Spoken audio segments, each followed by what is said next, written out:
The last chapter today then is possible historical sources of Dzogchen. And so again, we're looking at some of the questionable things that have been challenged. So he asked, did the Dzogchen teachings originate with Garab Dorje in Udayana, or did they originate later in Tibet in the 10th century, which has been one of the proposals. And some particularly Western scholars, but not just Western scholars, I think that they have been pushed by some of the people in the new schools questioning whether or not it's really that old, or whether or not it's just an attribution that was made to Padmasambhava and was actually written in 10th century or later. So the Nyingma tradition consists of two kinds of texts. One is Kama texts, which originated in the early period, at least believed to have originated then, which have been transmitted down to the present day, and Terma, which are the treasure texts, which have also originated in an early period, but then were concealed and rediscovered later. So we've had those two branches of texts in the Nyingma tradition. Generally, scholars belonging to the Sarma, or newer schools of Tibet, do not accept the authenticity of the termas, and Western scholars also usually assume that these were written by somebody who discovered them. Until the 14th century, the history of the Nyingma school was generally characterized by an orderly transmission of both Kama and Terma. But because of the controversies and so forth, but other lineages have actually adopted some of these Terma kinds of transmissions as well. So the first school to be organized as a recognizable discrete entity was the Kadampa school. And it points out it was founded by Dromten, who was the principal disciple of Atisha. A lot of sources will say Atisha was the founder, who came to Tibet, in this source says 1042. I've seen sources that date that a little bit earlier than that, but sometime around then. And he was soon followed by the Sakyas and the Kagyus, and the older traditions began to then think of themselves as being distinct, and so the name of Nyingma, or the old school, was then attributed to them. But prior to that, they didn't think of themselves, they were just Buddhists, you know. And so now we have those four main schools, but we also have a few others, like the Jonang school. There's other schools that are not as big as those four schools as well. So there are a number of other lineages. According to the Nyingma tradition, Padmasambhava, Vimalamitra, Virachana originally transmitted Dzogchen teachings to Tibet in the 8th century. Virachana in particular was the first to have translated Dzogchen texts into Tibetan. Detractors say of the newer schools say that Virachana was not the translator but the author. So kind of following that assumption. But that would still place them back in the 8th century, since that's when Virachana lived, so it was a little earlier than most of those schools say. And then the teachings belonging to the Upadesha series are generally termas and passed along orally. And there are two separate lineages of those transmissions. There's Vimalamitra and the Vima Nyingtek. We've had some teachings on those. And then the second one is from Padmasambhava, and those have been translated, or have been, went down through Lacham Pamasal, who was the daughter of King Trisong Detsen, who is, according to the legend, who died. And then Padmasambhava was able to reinstitute her consciousness, bring her back to life, give her these teachings, and then she died again, and then was reincarnated later, and so concealed the texts, and was then in another rebirth born Pama Letrosal, and he extracted the texts, and those were then passed along as the Khandro Nyingtek, the heart essence of the Dakinis, passed along to Longchenpa. And so Longchenpa put all of those, both the Vima Nyingtek and the Khandro Nyingtek, into his Nyingtek Yabshi, which includes those two root texts as well as his commentaries on those texts. In the Indian Buddhist tradition, according to conventional Nyingma, Guru Padmasambhava was first introduced to the Dzogchen teachings in Tibet. But this has been contested by one scholar, Eva Dargye, who asserts that Padmasambhava taught only Mahayoga, specifically the combined sadhana system of the 8 Herukas. So apparently there's some historical evidence to support this. And that another scholar, Gelugpa scholar, Supa Kongpo, asserts Padmasambhava visited Tibet only for a very short period of time, some 18 months.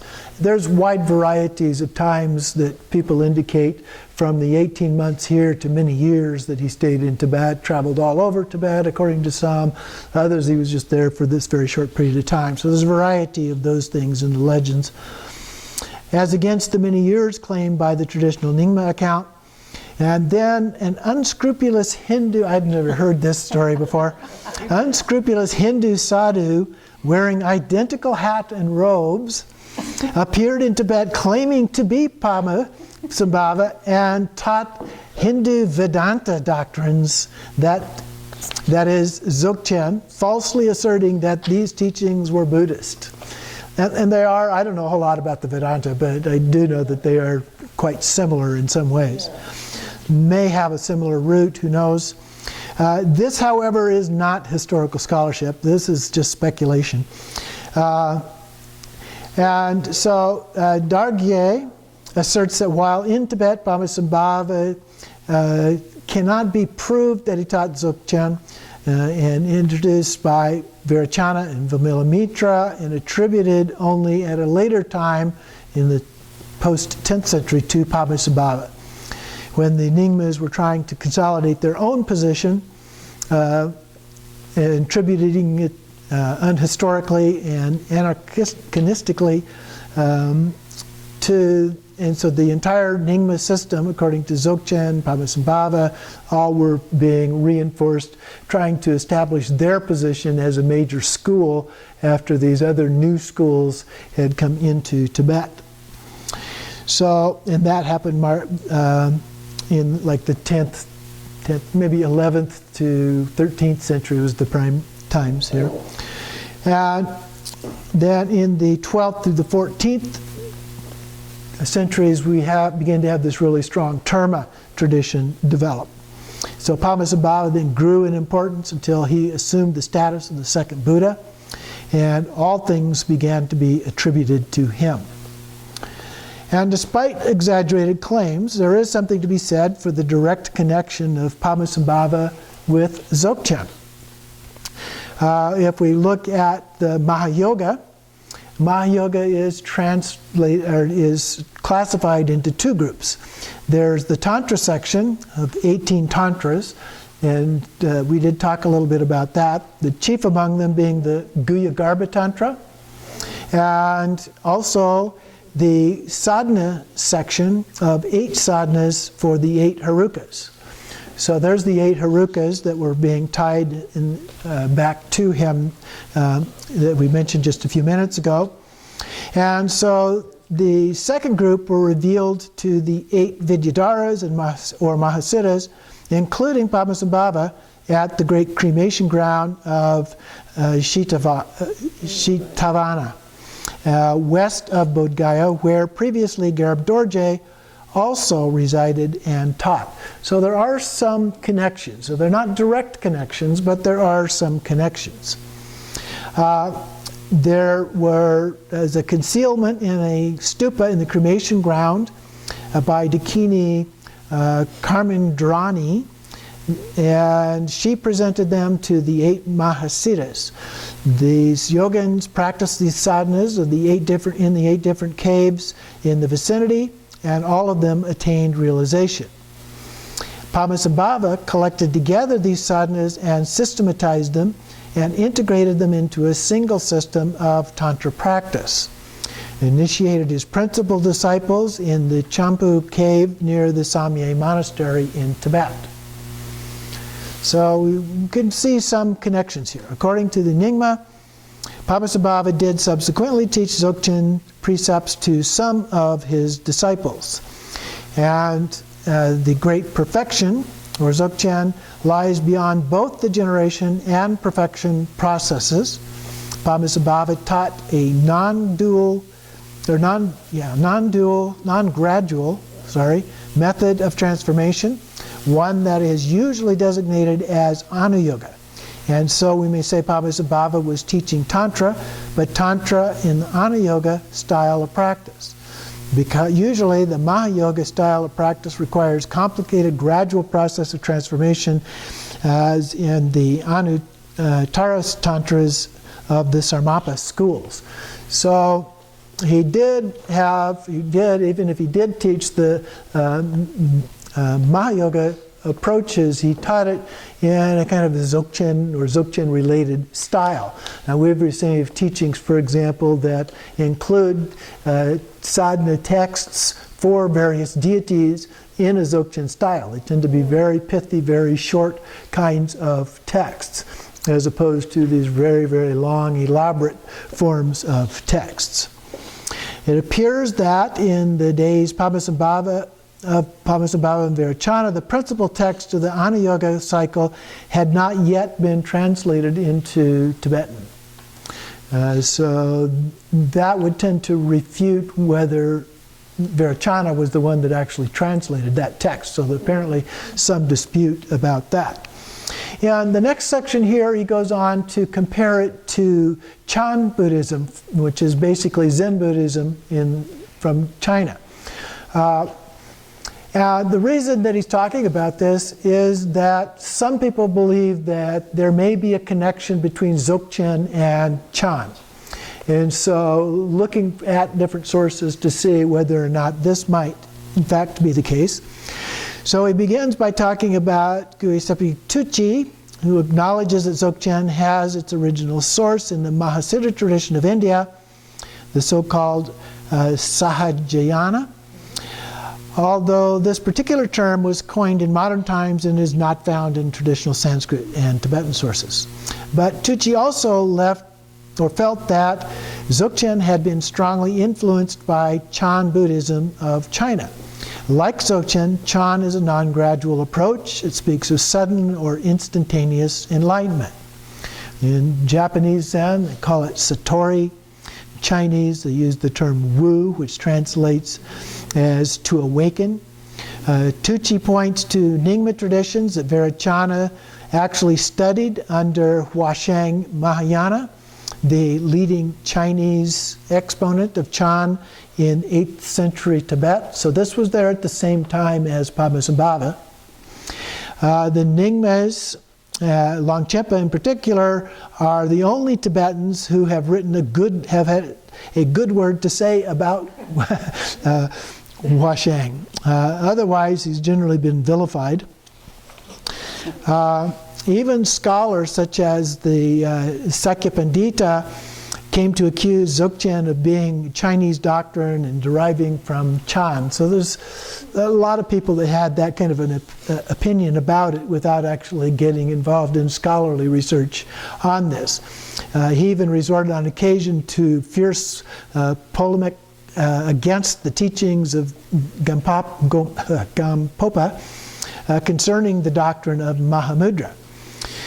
Now, Gampopa was originally a Kadampa monk and later became the chief disciple of Milarepa, the yogi, and received the teachings from Milarepa in Mahamudra. And Mahamudra and Dzogchen are very close to each other. Now, Gampopa became the founder of the Kagyu tradition, and there's a merging of Kadampa tradition, this monastic piety, with the tantric teachings from Milarepa. So Gampopa asserts a sudden enlightenment is not yet the actual state of Buddhahood, but that this Buddhahood is present in the individual, kind of like Buddha nature, although at the moment it is prevented from being manifest due to the presence of the physical body, which is the fruit of previous karma. However, full realized state of Buddhahood will actualize and become present immediately after death. So this also relates very closely to the Dzogchen teachings. The text also mentions 4 stages in the practice of Mahamudra in terms that are very similar to the 4 stages of the practice of Dzogchen in the Semdi series. Gampopa appears to portray Dzogchen as parallel to Mahamudra, both of them representing the Upadeshas for the Dzogchen, or perfection process or completion stage. In other places, he appears to identify Mahamudra with Dzogchen. And lots of people, particularly in the Kagyu tradition, for example, Garchen Rinpoche often talks about them being the same and so forth. So we often find that. And even the Dalai Lama, who is in that very, very critical Gelugpa order, also says the same thing, that the Mahamudra and the Dzogchen, particularly the Trekcho, are essentially the same thing. Gampopa distinguished 2 types of individual practitioners, the gradualists and the non-gradualists. He goes on to say that the method of the latter is exceedingly difficult, and he describes himself as humbly as a gradualist. But there are no historical grounds for lumping together Dzogchen and Mahamudra of Gampopa as teachings and methods derived from Chan of China. So even though there are similarities, we don't have a direct connection. Okay? In the minds of Tibetans, it's uncertain which represents the greater insult. Asserting that Dzogchen is a heresy coming from Hindu Vedanta, or a heresy coming from Chinese Chan. They're not so sure they like it, but at the same time they don't want it to come from Chinese Chan, and they don't want it to come from the Vedanta. So later medieval Tibetan historians all recorded how the Tibetan king Trisong Detsen proposed a debate between Kamalashila, the chief disciple of Shantarakshita, the first abbot of Samye Monastery, who is from the Madhyamaka school, Shintang or Yogacharya, which is associated with the teachings of Dzogchen, and Huasheng Mahayana, the Chan master. And we've heard these stories of this great debate. And the idea was that they would have this debate, and that would decide which was valid, and then the other one was going to have to leave Tibet. Whether the Madhyamaka or the Chan was the true and the best. All of the Tibetan histories agree that Huasheng was decisively defeated, and the result, the king expelled Huasheng and his Chinese cohorts from Tibet. But along comes the discovery of this Tunhuang library in this century actually, last century at this point, when this book was written, the 20th century. Chinese and Tibetan texts in that turned up that presented the Chinese side of this famous story. And so now it seems doubtful whether the debate even took place, and there's a sense, in the sense of a direct confrontation. It looks more like there was a question about which texts are valid, and it even talks about King Trisong Detsen himself actually writing to different authorities and soliciting their views on the Dharma. And the king seems to have been quite satisfied with Huasheng's replies. The exclusion of Chang from Tibet seemed to have more to do with politics than doctrine. And there are sources, he didn't directly mention that here, but there are sources that in China that say that the losing his name here, Huasheng actually won the debate. And so we got, the Chinese say he won, and the Tibetans say that the other won. So we get that going back and forth. Tibetan lamas are content with their Indian-derived traditions, representing the authentic corpus of the Buddhist teachings. They have had absolutely no interest in Chan. There's been relatively little even conversation between them, according to this author. However, he does point out that there did become a relationship that was developed with Trungpa Rinpoche when he came to the United States, he developed a relationship with Suzuki Roshi, who was with the Soto tradition of Zen. And he even, I've read stories where he even adopted some of those things, like he loved the tea ceremony, for example. And he adopted the tea ceremony into his tradition. Yeah, so there's a lot of elements there. Dorje Rinpoche, one principal difference between the two lies in the fact that Chan emphasizes the realization of emptiness through the non-gradual method. Dzogchen and Mahamudra place equal emphasis on emptiness and on luminous clarity. You might say that's a minor fact, but it is a difference. In fact, emptiness and clarity are inseparable. Chan does not speak of these matters in this way, and having arisen historically out of the sutra system, the culmination of which is realization of shunyata, or emptiness.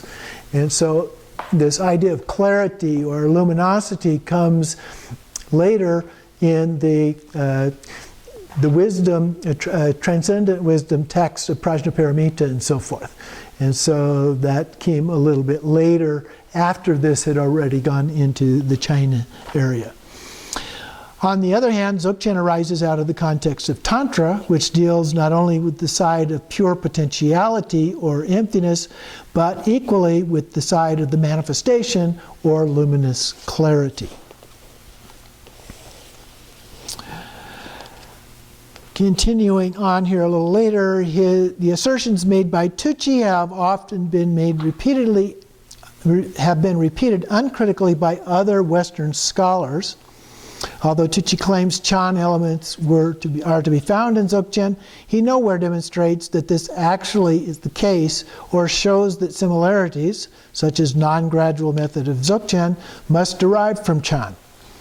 We must look to the Indo-Tibetan context for the sources of Dzogchen and deal with Chan in the 8th and 9th century Tibet as a separate and independent movement.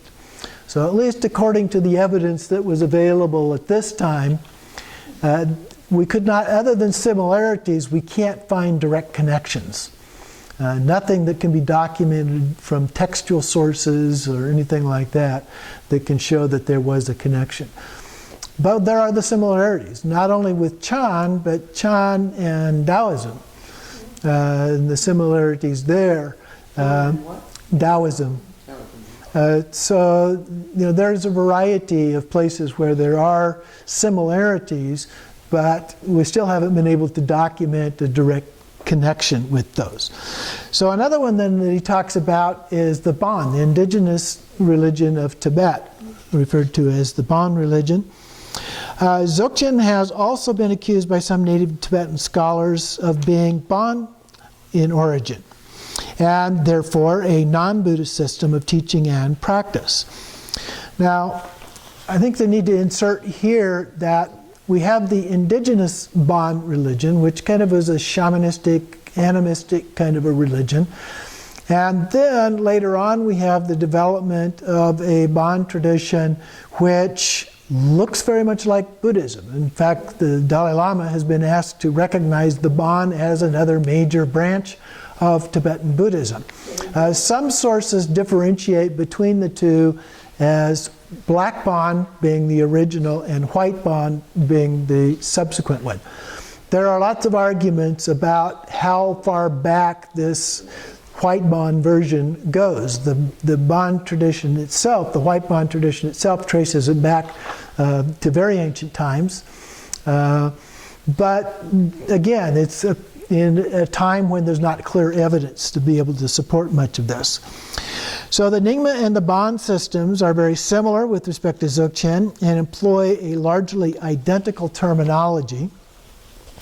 The Zhangzhang, which was the name of the ancient part of western Tibet, was, and here he uses the word destroyed, I would probably use the word conquered, and absorbed into the Tibetan Empire by King Trisong Detsen in the 8th century, so that would have been earlier part of the tradition before Padmasambhava. The Dzogchen dialect is somewhat related to Tibetan, but it's closer to modern Kanari language of the western Himalayas. The texts, though, of the Dzogchen sources have survived and have been republished in India. There is evidence that a kind of Central Asian Buddhism that included Dzogchen and Tantra was introduced to Western Tibet centuries before the introduction of Indian Buddhism into Central Tibet in the 7th and 8th centuries. Like Hindu sadhus and yogins who make pilgrimage to Mount Kailash even today, it is likely that wandering Buddhist yogins or Mahasiddhas came to this mountain in Western Tibet before the historical advent of Buddhism in Central Tibet. And we know from other sources that Buddhism was into Tibet much earlier than when Padmasambhava was there. When you go back, we've got the three religious kings. King Trisang Detsen is the third of those religious kings associated with Buddhism. So it does go back a couple hundred years earlier than that. And that was a time when Tibet actually conquered a number of these areas. Now this one says they conquered Western Tibet in the 8th century, but I would guess it was earlier than that because they were a very strong, powerful region and conquered Mongolia and at one point even conquered China and made excursions into other areas outside of that and encountered Buddhism as a part of that because they were virtually surrounded by Buddhism as a religion in China and India and all the way around. And so they certainly encountered it. Whether or not they adopted any of it at that point in time is hard to say, but they were at least familiar with it much earlier. And the likelihood is when that happens that some of that began to creep into their tradition as well. In the lineage masters preceding the 8th century, there is found a master named Zhajang Garab, who may have been Garab Dorje. If so, this would place Garab Dorje in a much wider cultural and social context than indicated by the Nyingma sources alone. Thus, there exist two authentic lineages for the transmission of Dzogchen teachings to Tibet. The Nyingma lineage coming from India, and Udayana with Padmasambhava, Vimillimitra, and Virachana, and the Bampo lineage from Zhangzhang. Both of these lineages could very well have sprung from the country of Udayana, of Western Tibet, west of Tibet, excuse me. And we may postulate, this is speculation, we do have to be a little careful with some of these things, that even before the 7th century there were close cultural connections between Zhangzhang and Udayana and Iranian Central Asia, since these regions are contiguous. And they're also along the Silk Road that went through there for trade, which happened much earlier than just that by a number of centuries. Since these regions are contiguous. So this borderland is where we may look to for historical origins of Dzogchen, according to our author.